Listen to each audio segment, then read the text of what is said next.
शांताकारं भुजगशयनं पद्मनाभं सुरेशं विश्वधारं गगनसदृशं मेघवर्णं शुभांगं लक्ष्मीकान्तं कमलनयनं योगी अभिध्यानगम्यं वंदे विष्णु भवभयहरं सर्वलोकैकनाथम।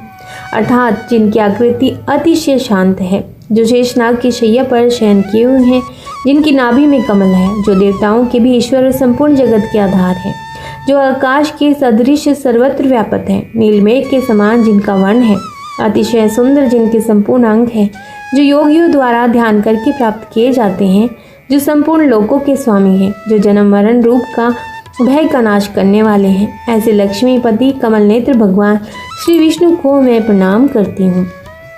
हरे हरे तिनकों पर अमृत घट छलकाती गौ माता, जब जब कृष्ण बजाते मुरली लाड़ लड़ाती गौ माता। तुम ही धर्म हो, तुम ही सत्य हो, पृथ्वी सा सब सहती हो, मोक्ष न चाहे ऐसे बंधन में बंधकर तुम रहती हो। प्यासे जग में सदा दूध की नदी बहाती गौ माता, जब जब कृष्ण बजाते मुरली लाड़ लड़ाती गौ माता। बहुत महत्व है। कलयुग में इस व्रत कथा को सुनना बहुत ही पुण्यशाली माना गया है। जो लोग पूर्णिमा के दिन कथा नहीं सुन पाते हैं, वे कम से कम भगवान सत्यनारायण का मन में ध्यान कर लें, इससे भी लाभ होता है। पुराणों में ऐसा भी बताया गया है कि जिस स्थान पर श्री सत्यनारायण भगवान की पूजा होती है, वहाँ गौरी, गणेश, नवग्रह और समस्त दिक्पाल आ जाते हैं। केले के पेड़ के नीचे अथवा घर के ब्रह्म स्थान पर पूजा करना उत्तम फल देता है। भोग में पंजीरी, पंचामृत, केला और तुलसी दल विशेष रूप से शामिल है। सिर्फ पूर्णिमा को ही नहीं, परिस्थितियों के अनुसार किसी भी दिन कथा सुन सकते हैं। बृहस्पतिवार को कथा सुनना लाभकारी होता है। भगवान तो बस भाव के भूखे हैं। मन में उनके प्रति अगर सच्चा प्रेम है तो कोई भी दिन हो, प्रभु की कृपा बरसती रहेगी। इस कथा के प्रभाव से खुशहाल जीवन, दाम्पत्य सुख, मन चाहे वर वधु, संतान, स्वास्थ्य जैसी सभी मनोकामनाओं की पूर्ति होती है। यदि पैसों से जुड़ी कोई समस्या है तो ये कथा किसी संजीवनी से कम नहीं है। तो जब भी मौका मिले भगवान की कथा सुने और सुनाएं। तो आइए पूरी श्रद्धा और प्रसन्नचित्त मन से आरंभ करते हैं श्री सत्यनारायण व्रत कथा को। पहले संदर्भ सुन लेते हैं। ओम गणेशाय नमः। पुरातन काल में शौनक आदि ऋषि नैमिषारण्य स्थित महर्षि सूत के आश्रम पर पहुंचे। ऋषिगण महर्षि सूत से प्रश्न करते हैं कि लौकिक कष्ट मुक्ति, सांसारिक सुख समृद्धि और पारलौकिक लक्ष्य की सिद्धि के लिए सरल उपाय क्या है। महर्षि सूत शौनक आदि ऋषियों को बताते हैं कि ऐसा ही प्रश्न नारद जी ने भगवान विष्णु से किया था। भगवान विष्णु ने नारद जी को बताया कि लौकिक क्लेश मुक्ति, सांसारिक सुख समृद्धि और पारलौकिक लक्ष्य सिद्धि के लिए एक ही राजमार्ग है, वह है सत्यनारायण व्रत। सत्यनारायण का अर्थ है सत्याचरण, सत्यग्रह, सत्यनिष्ठा। संसार में सुख समृद्धि की प्राप्ति सत्य आचरण द्वारा ही संभव है। सत्य ही ईश्वर है। सत्य आचरण का अर्थ है ईश्वर की आराधना, भगवत पूजा। श्री स्कंद पुराण के अंतर्गत रेवाखंड में श्री सत्यनारायण व्रत कथा का पहला अध्याय एक समय की बात है। नैमिषारण्य तीर्थ में शौनक आदि 88,000 ऋषियों ने श्री सूत जी से पूछा कि हे प्रभु, इस कलयुग में वेद विद्या रहित मनुष्य को प्रभु भक्ति किस प्रकार मिल सकती है और उनका उद्धार कैसे होगा। हे मुनि श्रेष्ठ, कोई ऐसा तप बताइए जिससे थोड़े समय में ही पुण्य मिले और मनोवांछित फल भी मिल जाए। इस प्रकार की कथा सुनने की हम इच्छा रखते हैं। सर्वशास्त्रों के ज्ञाता श्री सूत जी बोले, हे वैष्णवों में पूज्य, आप सभी ने प्राणियों के हित की बात पूछी है, इसीलिए मैं एक श्रेष्ठ व्रत को आप लोगों को बताऊंगा, जिसे नारद जी ने लक्ष्मी नारायण जी से पूछा था और लक्ष्मीपति ने मुनि श्रेष्ठ नारद जी से कहा था। आप सब इसे ध्यान से सुनिए। एक समय की बात है, योगी राज नारद जी दूसरों के हित की इच्छा के लिए अनेकों लोकों में घूमते हुए मृत्युलोक में आ पहुंचे। यहाँ उन्होंने अनेक योनियों में जन्मे प्राय सभी मनुष्यों को अपने कर्मों द्वारा अनेक दुखों से पीड़ित देखा। उनका दुख देखकर नारद जी सोचने लगे कि कैसे यत्न किया जाए कि जिसके करने से निश्चित रूप से मानव के दुखों का अंत हो जाए। इसी विचार पर मनन करते हुए वह विष्णु लोक में गए। वहाँ वह देशों के देवों के ईश नारायण की स्तुति करने लगे, जिनके हाथों में शंख चक्र गदा और पद्म थे, गले में वरमाला पहने हुए थे। स्तुति करते हुए नारद जी बोले, हे भगवान, आप अत्यंत शक्ति से संपन्न हैं, मन तथा वाणी भी आपको नहीं पा सकती है। आपका आदि मध्य तथा अंत नहीं है। निर्गुण स्वरूप सृष्टि के कारण भक्तों को दुख दूर करने वाले हैं। आपको मेरा नमस्कार है। नारद जी की स्तुति सुनकर विष्णु भगवान बोले, हे मुनि श्रेष्ठ, आपके मन में क्या बात है? आप किस काम के लिए पधारे हैं, उसे निसंकोच कहो। इस पर नारद मुनि बोले कि मृत्युलोक में अनेक योनियों में जन्मे मनुष्य अपने कर्मों के द्वारा अनेकों दुख से दुखी हो रहे हैं। हे नाथ, आप मुझ पर दया रखते हैं तो बताइए कि वो मनुष्य थोड़े प्रयास से ही अपने दुखों से कैसे छुटकारा पा सकते हैं। श्री हरि बोले, हे नारद, मनुष्यों की भलाई के लिए तुमने बहुत अच्छी बात पूछी है, जिसके करने से मनुष्य मोह से छूट जाता है। वह बात मैं कहता हूँ, उसे सुनो। स्वर्गलोक और मृत्युलोक दोनों में एक दुर्लभ उत्तम व्रत है जो पुण्य देने वाला है। आज प्रेमवश होकर मैं तुम्हें कहता हूँ। श्री सत्यनारायण भगवान का यह व्रत अच्छी तरह विधान पूर्वक करके मनुष्य तुरंत ही यहाँ सुख भोग कर मरने पर मोक्ष पाता है। श्री हरि के वचन सुनकर नारद जी बोले कि उस व्रत का फल क्या है और उसका विधान क्या है। यह व्रत किसने किया था?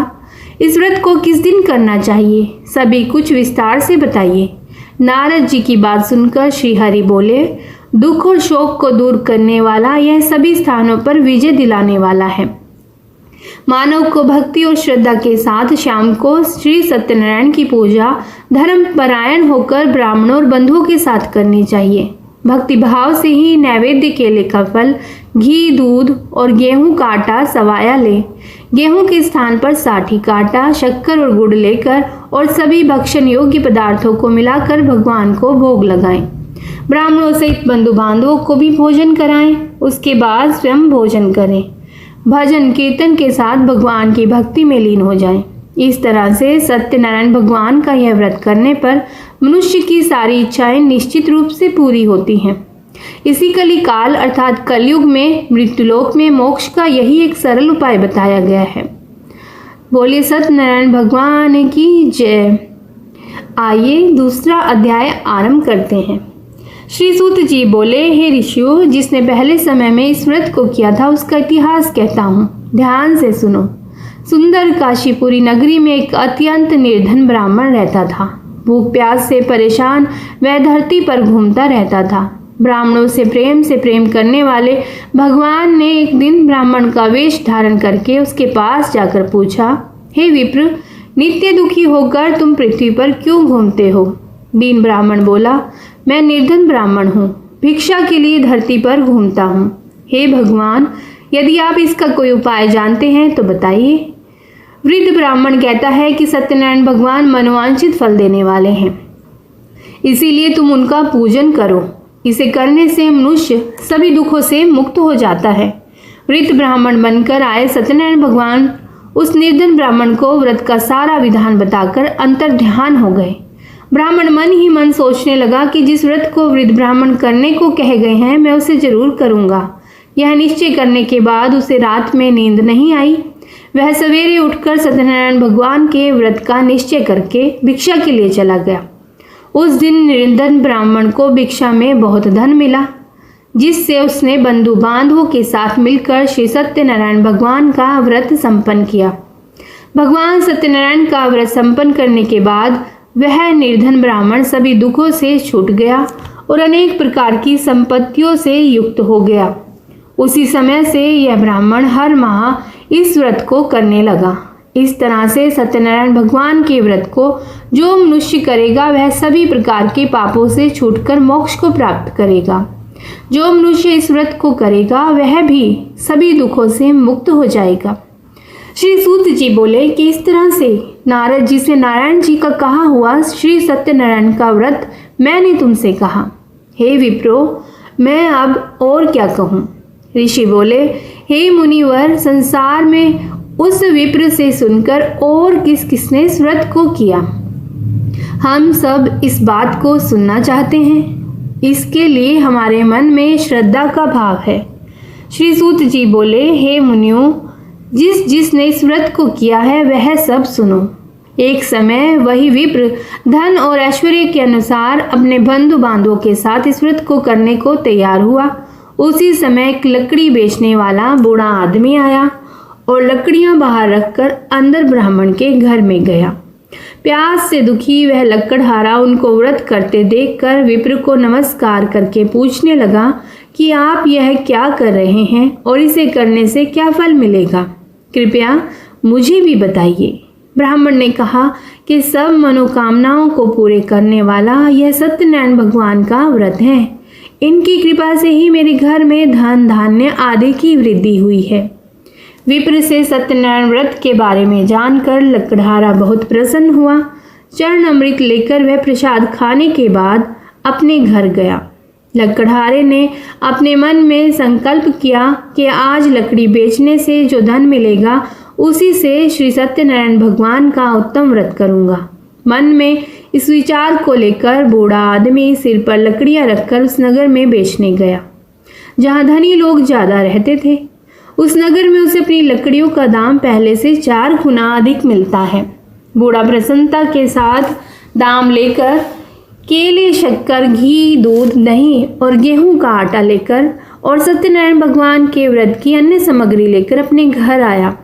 वहां उसने अपने बंधु बांधवों को बुलाकर विधि विधान से सत्यनारायण भगवान का पूजन और व्रत किया। इस व्रत के प्रभाव से वह बूढ़ा लकड़हारा धन पुत्र आदि से युक्त होकर संसार के समस्त सुख भोग कर अंत काल में बैकुंठ धाम चला गया। बोले श्री सत्यनारायण भगवान की जय। इति श्री सत्यनारायण व्रत कथा का 2वां अध्याय संपूर्ण हुआ। आइए 3रा अध्याय आरंभ करते हैं। सत्यनारायण भगवान की जय। श्री सूत जी बोले, हे श्रेष्ठ मुनियों, अब आगे की कथा कहता हूँ। पहले समय में उल्का मुख नामक एक बुद्धिमान राजा था। वह सत्यवक्ता और जितेंद्रिय था। प्रतिदिन देव स्थानों पर जाता और निर्धनों को धन देकर उनके कष्ट दूर करता था। उसकी पत्नी कमल के समान मुख वाली और सती साध्वी थी। भद्रशिला नदी के तट पर उन दोनों ने श्री सत्यनारायण भगवान का व्रत किया।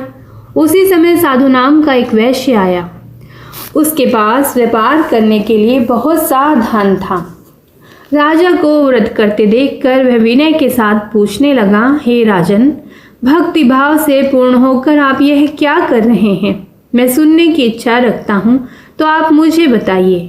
राजा बोला, हे साधु, अपने बंधु बांधवों के साथ पुत्र आदि की प्राप्ति के लिए एक महाशक्तिमान श्री सत्यनारायण भगवान का व्रत और पूजन कर रहा हूँ। राजा के वचन सुनकर साधु आदर से बोला, हे राजन, मुझे इस व्रत का सारा विधान कहिए। आपके कथन अनुसार मैं इस व्रत को करूँगा। मेरी भी संतान नहीं है और इस व्रत को करने से निश्चित रूप से मुझे संतान की प्राप्ति होगी।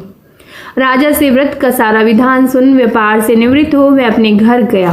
साधु वैश्य ने अपनी पत्नी को संतान देने वाले इस व्रत का वर्णन कह सुनाया और कहा कि जब मेरी संतान होगी तब मैं इस व्रत को करूँगा। साधु ने इस तरह के वचन अपनी पत्नी लीलावती से कहे। एक दिन लीलावती पति के साथ आनंदित होकर सांसारिक संसार में धर्म में प्रवृत्त होकर सत्यनारायण भगवान की कृपा से गर्भवती हो गई। 10वें महीने में उसकी गर्भ से एक सुंदर कन्या ने जन्म लिया। दिनों दिन वह ऐसे बढ़ने लगी जैसे कि शुक्ल पक्ष का चंद्रमा बढ़ता है। माता पिता ने अपनी कन्या का नाम कलावती रखा। एक दिन लीलावती ने मीठे शब्दों में अपने पति को याद दिलाया कि आपने सत्यनारायण भगवान के जिस व्रत को करने का संकल्प किया था उसे करने का समय आ गया है। आप इस व्रत को करिए। साधु बोला कि हे प्रिय, इस व्रत को मैं उसके विवाह पर करूँगा। इस प्रकार अपनी पत्नी को आश्वासन देकर वह नगर को चला गया। कलावती पिता के घर में रहकर वृद्धि को प्राप्त हुई। साधु ने एक बार नगर में अपनी कन्या को सखियों के साथ देखा तो तुरंत ही दूत को बुलाया और कहा कि मेरी कन्या के योग्य वर देख कर आओ। साधु की बात सुनकर दूत कंचन नगर में पहुंचा और वहां देखभाल कर लड़की के लिए सुयोग्य वाणिक पुत्र को लेकर आया। सुयोग्य लड़के को देखकर साधु ने बंधु बांधवों को बुलाकर अपनी पुत्री का विवाह कर दिया। लेकिन दुर्भाग्य की बात यह है कि साधु ने अभी भी श्री सत्यनारायण भगवान का व्रत नहीं किया। इस पर श्री भगवान क्रोधित हो गए और श्राप दिया कि साधु को अत्यधिक दुख मिले। अपने कार्य में कुशल साधु बनिया जमाई को लेकर समुद्र के पास स्थित होकर रतनसादपुर नगर में गया। वहां जाकर दामाद ससुर दोनों मिलकर चंद्रकेतु राजा के नगर में व्यापार करने लगे। एक दिन भगवान सत्यनारायण की माया से एक चोर राजा का धन चुराकर भाग रहा था।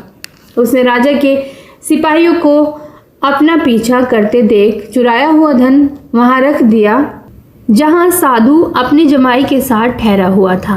राजा के सिपाहियों ने साधु वैश्य के पास राजा का धन पड़ा हुआ देखा तो वह ससुर जमाई दोनों को बांधकर प्रसन्नता से राजा के पास ले गए और कहा कि उन दोनों चोरों को हम पकड़ लाए हैं, आप आगे की कार्यवाही की आज्ञा दें। राजा की आज्ञा से उन दोनों को कठिन कारावास में डाल दिया और उनका सारा धन भी उनसे छीन लिया गया।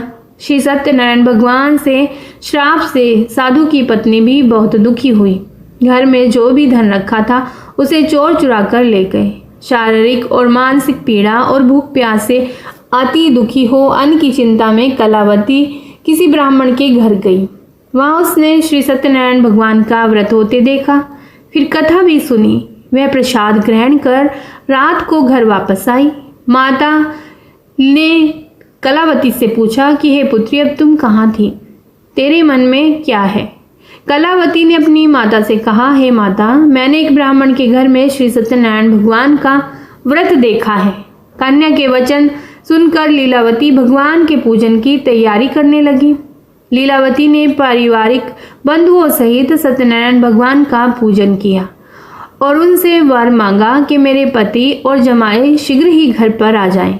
साथ ही यह भी प्रार्थना की कि हम सब का अपराध क्षमा करें। श्री सत्यनारायण भगवान इस व्रत से संतुष्ट हो गए और राजा चंद्रकेतु को सपने में दर्शन देकर कहा कि हे राजन, तुम उन दोनों वैश्यों को छोड़ दो। तुमने उनका जो भी धन लिया है उसे वापस कर दो। अगर ऐसा नहीं किया तो मैं तुम्हारा धन, राज्य और संतान सभी को नष्ट कर दूंगा। राजा को यह सब कहकर वह अंतर ध्यान हो गए। प्रातःकाल सभा में राजा ने अपना सपना सुनाया और फिर बोले कि वाणिक पुत्रों को कैद से मुक्त कर सभा में लाओ। दोनों ने आते ही राजा को प्रणाम किया। राजा मीठी वाणी में बोला, हे महानुभाव, भाग्यवश ऐसा कठिन दुख तुम्हें प्राप्त हुआ है, लेकिन अब तुम्हें कोई भय नहीं है। ऐसा कहकर राजा ने उन दोनों को नए वस्त्र आभूषण भी पहनाए और जितना धन उनका लिया था उससे दुगना धन वापस कर दिया। दोनों वैश्य अपने घर को चल दिए। इति श्री सत्यनारायण भगवान व्रत कथा का 3य अध्याय संपूर्ण। बोलिए श्री सत्यनारायण भगवान की जय। आइए 4th अध्याय आरंभ करते हैं। श्री सूत जी बोले, वैश्य ने मंगलाचार कर अपनी यात्रा आरंभ की और अपने नगर की ओर चल दिए। उनके थोड़ी दूर जाने पर एक दंडी वेशधारी श्री सत्यनारायण ने उनसे पूछा, हे साधु, तेरी नाव में क्या है? अभिवाणी वणिक हंसता हुआ बोला, हे दंडी, आप क्यों पूछते हो? क्या धन लेने की इच्छा है? मेरी नाव में तो बेल और पत्ते भरे हुए हैं। वैश्य के कठोर वचन सुनकर भगवान बोले, तुम्हारा वचन सत्य हो। दंडी ऐसे वचन कहकर वहां से दूर चले गए। कुछ दूर जाकर समुद्र के किनारे बैठ गए।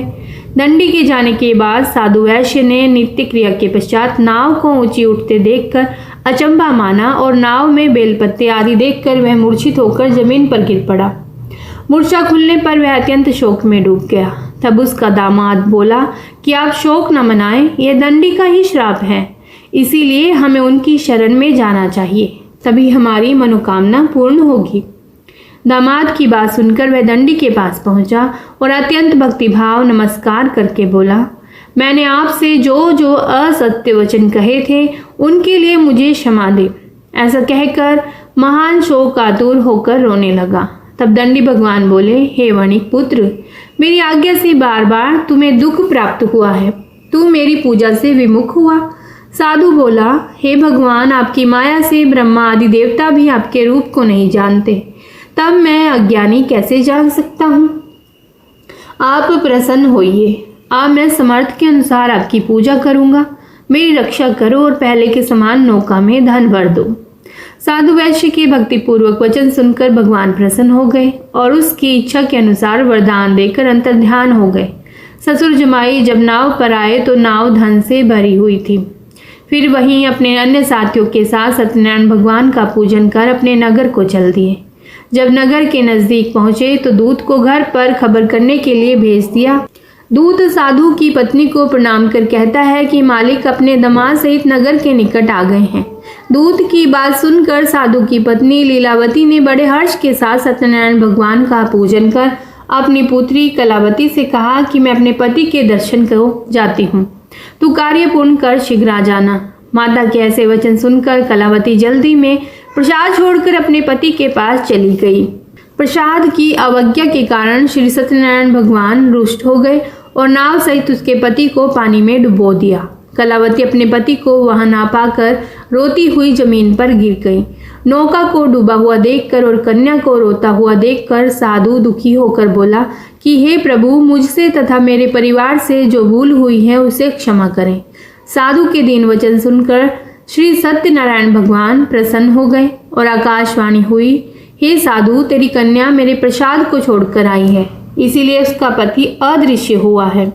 यदि वे घर जाकर प्रसाद खाकर लौटती है तो इसे इसका पति अवश्य ही मिलेगा। ऐसी आकाशवाणी सुनकर कलावती घर पहुंचकर प्रसाद खाती है और फिर आकर अपने पति के दर्शन करती है। उसके बाद साधु अपने बंधु बांधवों सहित श्री सत्यनारायण भगवान का विधि विधान से पूजन करता है। इस लोक का सुख भोग वह अंत में स्वर्ग को जाता है। इति श्री सत्यनारायण भगवान व्रत कथा का 4th अध्याय संपूर्ण। तो बोलिए श्री सत्यनारायण भगवान की जय। 5वां अध्याय। श्री सूत जी बोले, हे ऋषियों, मैं एक और भी कथा सुनाता हूँ, उसे भी ध्यानपूर्वक सुनो। प्रजा पालन में लीन तुंगध्वज नाम का एक राजा था। उसने भी भगवान का प्रसाद त्याग कर बहुत ही दुख का कार्य किया। एक बार वन में जाकर वन्य पशुओं को मारकर वह बड़ के पेड़ के नीचे आया। वहां उसने ग्वालों को भक्ति भाव से अपने बंधु बांधवों सहित सत्यनारायण भगवान का पूजन करते देखा। अभिमानवश राजा ने उन्हें देखकर भी पूजा स्थान पर नहीं गया और ना ही उसने भगवान को नमस्कार किया। ग्वालों ने राजा को प्रसाद दिया, लेकिन उसने वह प्रसाद खाया नहीं और प्रसाद को वहीं छोड़कर वह अपने नगर को चला गया। जब वह नगर में पहुंचा तो वहां सब कुछ तहस नहस हुआ पाया तो वह शीघ्र ही समझ गया कि यह सब भगवान ने ही किया है। वह दोबारा ग्वालों के पास पहुंचा और विधि पूर्वक पूजा करके प्रसाद खाया तो श्री सत्यनारायण भगवान की कृपा से सब कुछ पहले जैसा हो गया। दीर्घ काल तक सुख भोगने के बाद मरण उपरांत उसे स्वर्गलोक की प्राप्ति हुई। जो मनुष्य परम दुर्लभ इस व्रत को करेगा तो भगवान सत्यनारायण की अनुकंपा से उसे धन धान्य की प्राप्ति होगी। निर्धन धनी हो जाता है और भय मुक्त होकर जीवन जीता है। संतानहीन मनुष्य को संतान सुख मिलता है और सारे मनोरथ पूर्ण होने पर मानव अंतकाल में बैकुंठ धाम को जाता है। श्री सूत जी बोले, जिन्होंने पहले इस व्रत को किया है अब उनके दूसरे जन्म की कथा कहता हूँ। वृद्ध शतानंद ब्राह्मण ने सुदामा का जन्म लेकर मोक्ष की प्राप्ति की। लकड़हारे ने अगले जन्म में निषाद बनकर मोक्ष प्राप्त किया। उल्कामुख नाम का राजा दशरथ होकर बैकुंठ को गए। साधु नाम के वैश्य ने मोरध्वज बनकर अपने पुत्र को आरे से चीरकर मोक्ष पाया। महाराज तुंगध्वज ने स्वयंभू होकर भगवान में भक्ति पूर्वक होकर कर्म कर मोक्ष पाया। इति श्री सत्यनारायण व्रत कथा का 5वां अध्याय संपूर्ण। तो बोलिए श्री सत्यनारायण भगवान की जय। कथा सुनने के बाद श्री सत्यनारायण जी की आरती करें और अंत में 3 बार प्रदक्षिणा करके आटे की पंजीरी में विविध फल और दही लस्सी का चरणामृत बनाकर सभी लोग प्रसाद स्वरूप बांटे और स्वयं भी ग्रहण करें। ओम जय लक्ष्मी रमणा स्वामी, जय लक्ष्मी रमणा सत्यनारायण स्वामी, जनपातक हरणा श्री जय लक्ष्मी रमणा। रतन जड़ित सिंहासन अद्भुत छवि राजे, प्रभु अद्भुत छवि राजे। नारद करत निराजन नारद करत नीराजन घंटा ध्वनि बाजे श्री जय लक्ष्मी रमणा। प्रकट भये कलि कारण द्विज को दरस दियो, प्रभु द्विज को दरस दियो। बूढ़ो ब्राह्मण बनकर, बूढ़ो ब्राह्मण बनकर कंचन महल कियो श्री जय लक्ष्मी रमणा। दुर्बल भील कठारो जिन पर कृपा करी, प्रभु जिन पर कृपा करी।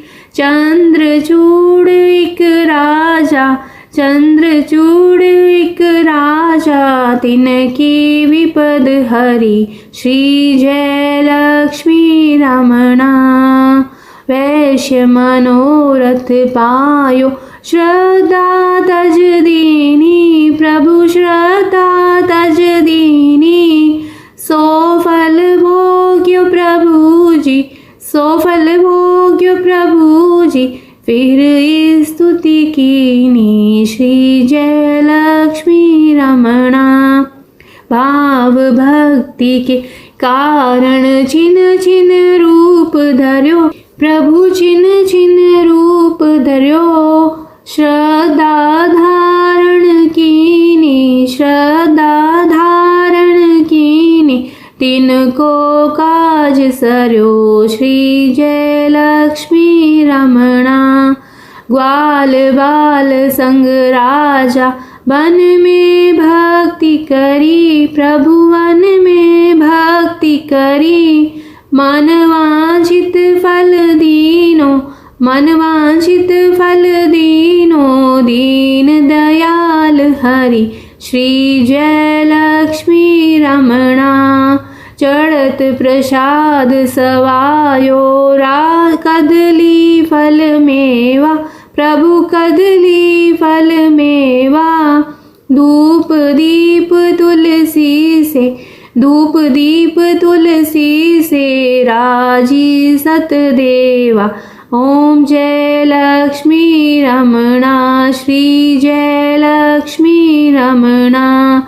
सत्यनारायण जी की आरती जो कोई नर गावे, प्रभु प्रेम सहित गावे। तन मन सुख संपत्ति, तन मन सुख संपत्ति मन वांछित फल पावे श्री जय लक्ष्मी रमणा। श्री जय लक्ष्मी रमणा, स्वामी जय लक्ष्मी रमणा। सत्यनारायण स्वामी, सत्यनारायण स्वामी जन पातक हरणा श्री जय लक्ष्मी रमणा। बोलिए लक्ष्मीपति नारायण भगवान की जय। सत्यनारायण व्रत का अनुष्ठान करके मनुष्य सभी दुखों से मुक्त हो जाता है। कलिकाल में सत्य की पूजा विशेष रूप से फलदायी होती है। सत्य के अनेक नाम हैं, यथा सत्यनारायण, सत्यदेव, सनातन, सत्य रूपी विष्णु। पूर्णिमा के दिन अपने घर के मंदिर में प्रेम, शुभता और धन लाभ के लिए श्री यंत्र, व्यापार वृद्धि यंत्र, कुबेर यंत्र, एकाक्षी नारियल, दक्षिणवर्ती शंख आदि माता लक्ष्मी की प्रिय इन दिव्य वस्तुओं को अवश्य ही स्थान देना चाहिए। इनको साबुत अक्षत के ऊपर स्थापित करना चाहिए और हर पूर्णिमा को इन चावलों को जिनको आसन के रूप में स्थान दिया गया है उन्हें अवश्य ही बदलकर नए चावल रख देने चाहिए। पुराने चावलों को किसी वृक्ष के नीचे अथवा बहते हुए पानी में प्रवाहित कर देना चाहिए। पूर्णिमा के दिन चंद्रमा की चांदनी सभी मनुष्यों के लिए अत्यंत लाभदायक है और अपार धन आने की संभावना भी बनी रहती है। पूर्णिमा के दिन मंदिर में जाकर लक्ष्मी को इत्र और सुगंधित अगरबत्ती भी अर्पण करनी चाहिए। इत्र की शीशी खोलकर माता के वस्त्र पर इत्र छिड़क दें। उस अगरबत्ती के पैकेट से भी कुछ अगरबत्ती निकाल कर जला दें। फिर धन, सुख, समृद्धि और ऐश्वर्य की देवी माँ लक्ष्मी से अपने घर में स्थायी रूप से निवास करने की प्रार्थना करें। पूर्णिमा के दिन आप एक उपाय और कर सकते हैं कि पूर्णिमा के दिन माँ लक्ष्मी के चित्र पर 11 कोड़ियाँ चढ़ाकर उन पर हल्दी से तिलक करें। अगले दिन सुबह इन कोड़ियों को लाल कपड़े में बांधकर अपनी तिजोरी में रखें। इस उपाय से घर में धन की कभी कोई कमी नहीं होती। इसके बाद प्रत्येक पूर्णिमा के दिन इन कोड़ियों को अपनी तिजोरी से निकालकर माता के सम्मुख रखकर उन पर पुनः हल्दी से तिलक करें। फिर अगले दिन उन्हें लाल कपड़े में बांधकर अपनी तिजोरी में रखें। आप पर माँ लक्ष्मी की कृपा बनी रहेगी। पूर्णिमा को चंद्रमा के उदय होने के बाद आप खीर में मिश्री डालकर बनाकर माँ लक्ष्मी को उसका भोग अवश्य लगाएं। और पूर्णिमा जिस भी व्यक्ति को जीवन में धन संबंधी समस्याओं का सामना करना पड़ता है, उन्हें पूर्णिमा के दिन चंद्रोदय के समय चंद्रमा को कच्चे दूध में चीनी और चावल मिलाकर ओम ओम श्राम श्रीम श्रोम सह चंद्रमसे नमः इस मंत्र का जाप करते हुए अर्घ देना चाहिए। शास्त्रों के अनुसार प्रत्येक पूर्णिमा के दिन सुबह लगभग 10 बजे पीपल के वृक्ष पर माँ लक्ष्मी का आगमन होता है और कहते हैं कि जो व्यक्ति इस दिन सुबह उठकर नित्य कर्मों से निवृत्त होकर पीपल के पेड़ पर कुछ मीठा रखकर मीठा जल अर्पण करके धूप अगरबत्ती जलाकर माँ लक्ष्मी का पूजन करे और माता लक्ष्मी को अपने घर पर निवास करने के लिए आमंत्रित करे तो उस जातक पर लक्ष्मी की कृपा सदैव बनी रहती है। तो बोलिए सत्यनारायण भगवान की जय, कृष्ण भगवान की जय। आप पर भी माँ लक्ष्मी की कृपा सदैव बनी रहे।